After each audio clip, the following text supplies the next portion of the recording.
Assalamualaikum warahmatullahi wabarakatuh.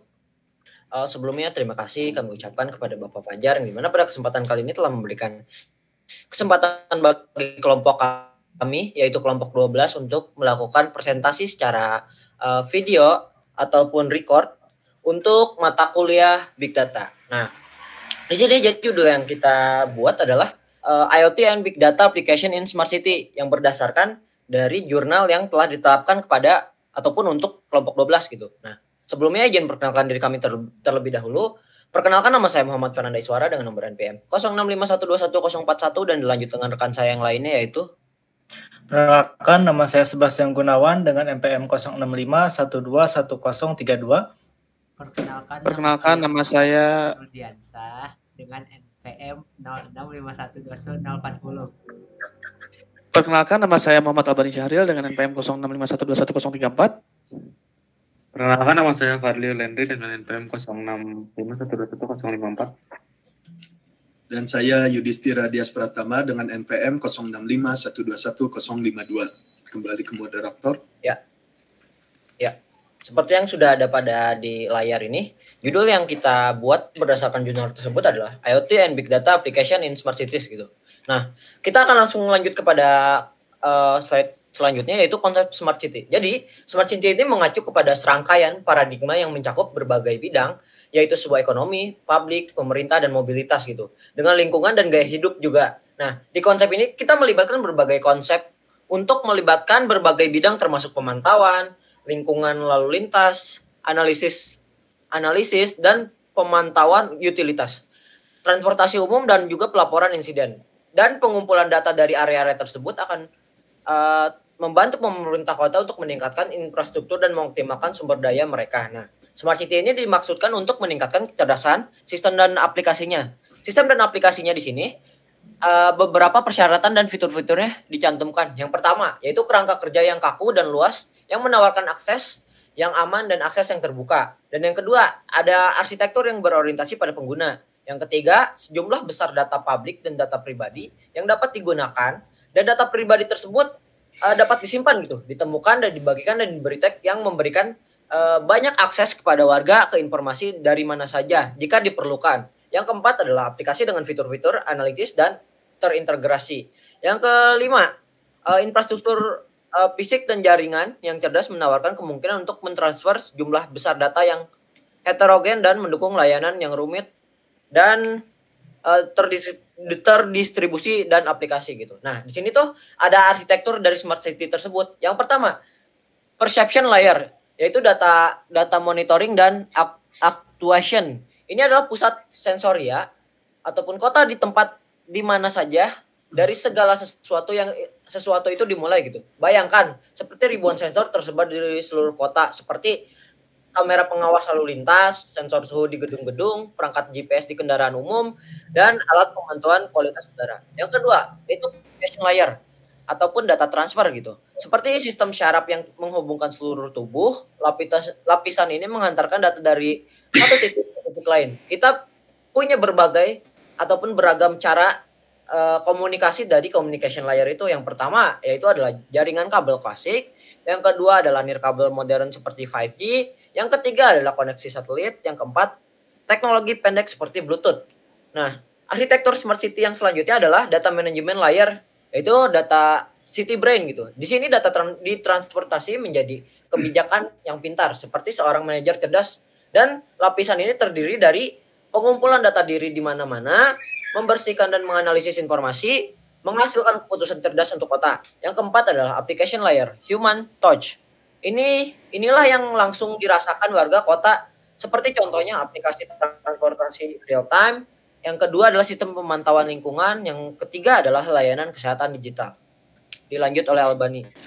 Oke, selanjutnya kita akan beralih ke IoT in Smart City. Jadi kemunculan IoT ini mendekati konsep abstrak dari kota pintar menjadi kenyataan, di mana kota-kota pintar yang dimaksudkan untuk menyediakan layanan kesehatan yang unggul bagi warganya, keamanan, kenyamanan, dan kebijaksanaan. Dengan kata lain, mereka ditujukan untuk meningkatkan kualitas hidup. IoT dapat dengan mudah dianggap sebagai teknologi paling efektif yang menimbulkan mutasi yang signifikan di dunia. IoT adalah versi pengembangan dari jaringan konvensional yang bertujuan untuk menghubungkan berbagai perangkat yang saling terhubung. Konsep IoT telah semakin diperkuat dengan teknologi canggih seperti Wireless Sensor Networks atau WSN dan komunikasi machine to machine (M2M). Lalu, sumber daya kota pintar dikelola dan dikendalikan oleh sistem informasi cerdas yang perlu mempertimbangkan keterkaitan antara makanan, energi, dan air. Pasokan yang dioptimalkan dan efisiensi sumber daya yang tinggi membutuhkan pengembangan sistem berbasis IoT untuk memenuhi masalah yang disebutkan di atas dan data besar yang berasal dari sistem tersebut.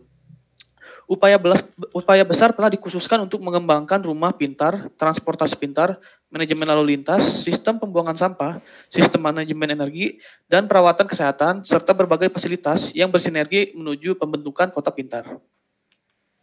Lalu ada aplikasi IoT dan Big Data, yaitu yang pertama pemantauan kualitas udara dan lingkungan. Jadi IoT menggunakan sensor lingkungan untuk mengukur tingkat polusi udara, kelembapan, suhu, dan kebisingan. Lalu Big Data memproses data ini untuk mendeteksi sumber pencemaran dan merancang kebijakan mitigasi polusi. Contohnya yaitu pemantauan kualitas udara secara real time di Jakarta untuk menangani masalah polusi udara. Lalu yang kedua ada transportasi cerdas atau smart transportation. Di sini IoT digunakan melalui sensor lalu lintas, kamera pengawas, dan sistem GPS untuk memantau aliran kendaraan. Lalu Big Data membantu menganalisis pola lalu lintas untuk mengurangi kemacetan, memberikan rute terbaik, dan merencanakan infrastruktur transportasi masa depan. Contohnya yaitu sistem manajemen lalu lintas adaptif yang mengatur lampu lalu lintas berdasarkan kepadatan kendaraan. Oke, di sini dilanjut masih aplikasi IoT dan Big Data, yaitu sistem keamanan cerdas. Yang pertama itu ada IoT menggunakan kamera pengawas, sensor gerak, dan drone untuk memantau aktivitas di area publik. Lalu Big Data-nya membantu analisis data keamanan untuk mendeteksi ancaman dan meningkatkan respon keamanan. Contoh, di sini ada pengawasan berbasis IoT yang digunakan dalam manajemen lalu lintas atau perumunan orang-orang. Terus di sini juga ada pengelolaan air. Yang pertama di sini ada IoT untuk memonitor kualitas air, tekanan, dan distribusi melalui sensor di jaringan pipa. Big Data-nya menganalisis data untuk mendeteksi kebocoran, meningkatkan efisiensi distribusi, dan mencegah pemborosan. Yang contohnya yaitu Kota Semarang menggunakan analisis data untuk mengelola sumber daya air selama krisis kekeringan. Nah, di sini ada peluang di smart city-nya. Yang pertama yaitu ada efisiensi dalam pemanfaatan sumber daya, yaitu ada pemanfaatan energi terbarukan untuk mengurangi ketergantungan pada sumber daya energi yang tidak terbarukan. Terus di sini ada penerapan sistem manajemen energi yang cerdas untuk memastikan efisiensi dan berkelanjutan. Yang kedua yaitu peningkatan layanan kota. Penggunaan Big Data untuk meningkatkan pengelolaan lalu lintas, pengurangan kemacetan, dan optimalisasi transportasi umum. Dilanjut dengan sistem manajemen limbah pintar untuk mendukung kota dengan nol limbah atau zero waste. Terus di sini ada yang ketiga yaitu dukungan infrastruktur digital, yaitu pengembangan infrastruktur digital untuk penyimpanan analisis dan pengolahan data dalam skala besar. Penggunaan teknologi seperti komputasi awan atau cloud computing dan komputasi tepi atau edge computing untuk mempercepat prosesan data. Oke, di sini saya akan melanjutkan mengenai peluang di Smart City, yaitu nomor 4, ada peningkatan kualitas hidup. Penerapan IoT ini untuk menciptakan sistem perawatan kesehatan yang cerdas dan responsif, serta pengelolaan lingkungan yang lebih baik melalui monitoring kualitas udara, konsumsi energi, dan sumber daya air. Yang kelima itu ada inovasi dan kolaborasi. Peningkatan kesempatan inovasi dalam desain dan implementasi layanan kota baru. Kemudian kolaborasi antara pemerintah, perusahaan, teknologi, dan masyarakat untuk menciptakan solusi berkelanjutan. Nah, yang keenam ini untuk peluang itu ada keamanan data dan privasi, di mana pengembangan sistem pengelolaan data yang aman untuk meningkatkan kepercayaan masyarakat terhadap teknologi kota pintar, serta untuk potensinya itu untuk menciptakan standar global untuk keamanan data. Nah, lanjut ke bagian tantangan dalam implementasi. Yang pertama itu ada manajemen kualitas data. Jadi di sini data perkotaan itu harus memiliki kualitas yang baik untuk memastikan informasi yang dapat diandalkan. Kemudian yang kedua ada integrasi data beragam. Nah, proses integrasi dari data dari berbagai sumber sangat menantang karena struktur data yang berbeda dari berbagai organisasi. Kemudian ada privacy dan keamanan data, yaitu perlindungan privasi adalah kebutuhan penting dalam pengembangan kota berbasis data. Kemudian yang nomor 4 itu ada pemenuhan kebutuhan pengguna. Informasi yang dihasilkan harus relevan dengan kebutuhan warga, pengunjung, dan pekerja. Baik, selanjutnya di sini saya akan melanjutkan mengenai tantangan dalam implementasi. Yang kelima yaitu penyampaian informasi geografis, di mana pengembangan kota pintar itu membutuhkan penyampaian informasi yang geografis, yang jelas dan juga visual. Kemudian yang keenam yaitu biaya desain dan juga operasional, di mana biaya desain dan pemeliharaan menjadi salah satu kendala utama dalam merealisasikan konsep kota pintar. Kemudian yang ketujuh adalah keanekaragaman perangkat, di mana kota pintar itu melibatkan sensor, alat, dan juga perangkat multifungsi dari berbagai vendor yang perlu diintegrasikan. Kemudian yang kedelapan adalah keandalan dan pemulihan setelah gangguan, di mana kota pintar memerlukan strategi pemulihan yang efisien untuk mengatasi kegagalan akibat bencana alam ataupun kerusakan sistem.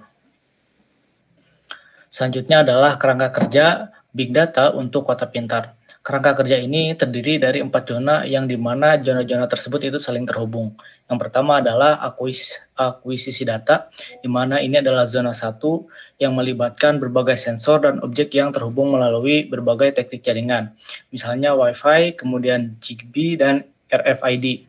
Kemudian yang kedua adalah pra-pemrosesan data atau zona kedua, di mana di zona kedua ini data mentah dari zona ke-1 diproses untuk mengurangi volume, menghapus duplikasi, dan juga memperbaiki ketidakpastian. Kemudian di zona 2 ini teknik umum itu mencakup pembersihan data, integrasi, dan juga kompresi.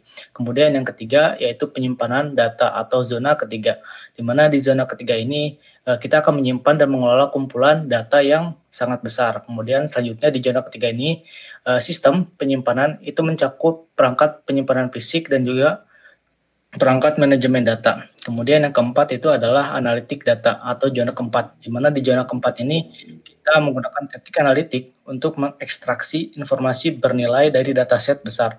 Selanjutnya di zona keempat ini juga kita melakukan pendekatan analitik yang meliputi deskriptif, prediktif, dan juga prospektif. Untuk selanjutnya masalah keamanan dan privasi. Nah, keamanan dalam akuisisi data, selama akuisisi data, perilaku penyadapan dapat terjadi yang menyebabkan kebocoran informasi. Nah, dalam hal ini, banyak penelitian yang membahas tentang keamanan jaringan nirkabel. Skema enkripsi dapat diterapkan dalam jaringan nirkabel. Meskipun demikian, keterbatasan energi dan komputasi dari benda-benda pintar membuat teknik ini tidak praktis dalam IoT. Oleh karena itu, skema perlindungan ringan yang baru harus diperluas untuk IoT. Untuk privasi dan keamanan dalam penyimpanan data, yaitu data rahasia pribadi dapat bocor pada saat penyusupan ke penyimpanan data yang menyoroti pentingnya perlindungan data.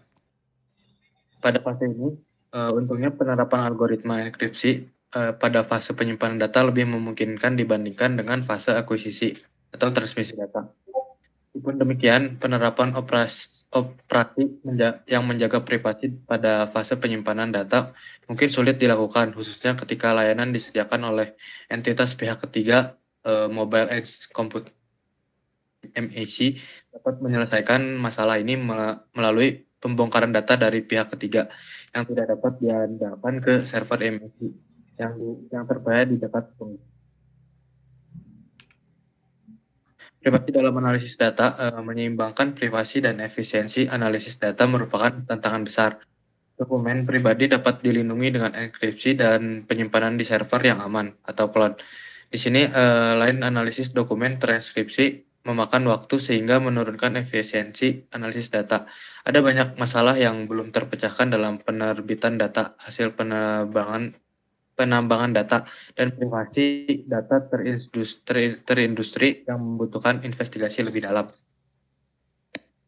Oke, untuk yang terakhir adalah kesimpulan. Jadi, IoT dan Big Data ini memiliki peranan kunci dalam pengembangan kota yang pintar dengan meningkatkan kualitas hidup, efisiensi layanan yang ada, dan pengelolaan sumber daya dari kota tersebut gitu. Nah, tantangan utama yang meliputi untuk pengelolaan volume data yang besar itu interoperabilitas perangkat, keamanan data, dan gaya implementasinya. Nah, mungkin cukup sekian untuk kelompok kami. Bila ada kurang katanya ataupun kesalahannya, mohon dimaafkan. Semoga presentasi ini memberikan kita banyak ilmu, wawasan, dan juga manfaat dan juga keberkahan. Wabillahi taufiq wal hidayah. Wassalamualaikum warahmatullahi wabarakatuh.